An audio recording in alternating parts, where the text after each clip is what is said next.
So the latest one is Hitman. It's a very interesting film. What do you think? Yeah, so capery, slippery thriller.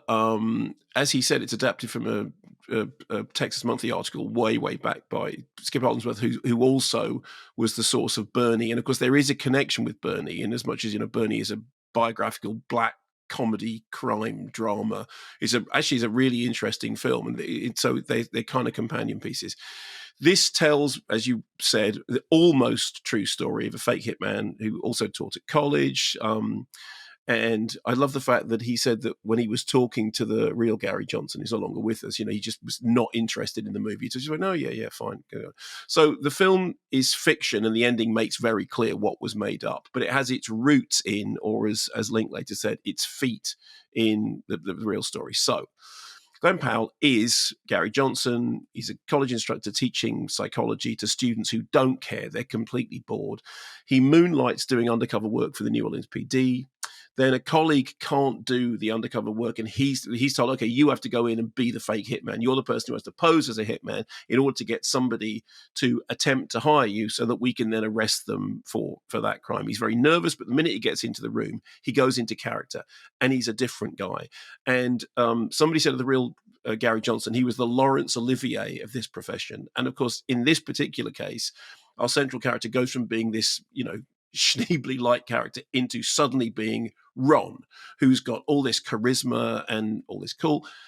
And he then does that a number of times, and he finds himself starting to change to some extent.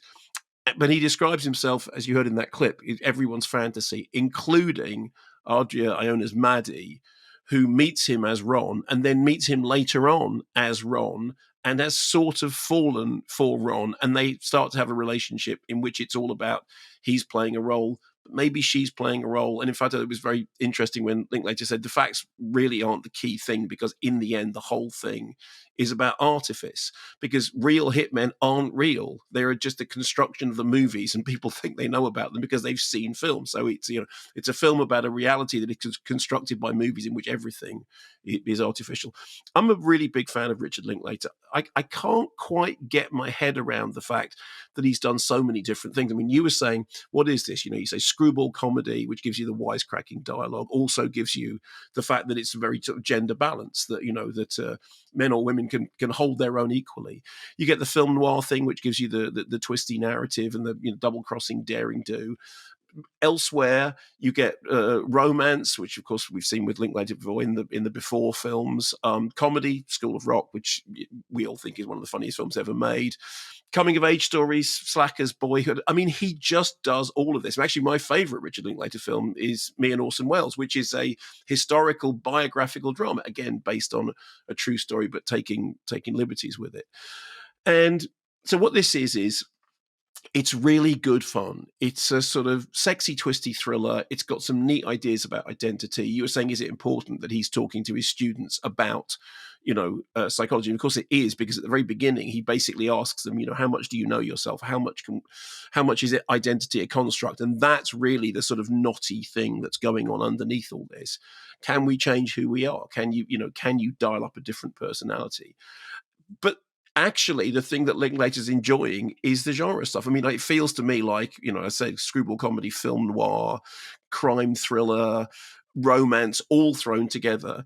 And I really think that Linklater is enjoying himself. I mean, yes, it's deliberately overcooked. It goes well off into the realms of ripe melodrama. The performances are very ripe, particularly when Gary is doing all the different hitmen persona with these ridiculous wigs and ridiculous sort of facial expressions and accents that he's experimenting with. He's having an absolute ball. And the one thing is interesting.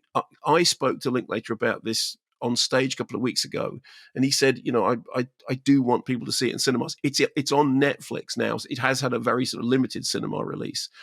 I actually think it works perfectly fine on Netflix. I mean, I understand any filmmaker saying, look, I'd like people to see my movie in cinemas. But the thing is, I think it works perfectly fine, at home, because it's really enjoyable. If it's Friday evening, sit down and watch this. It's a really, really good fun ride. And yes, there's depth and other stuff going on in there, but it's a really good fun film.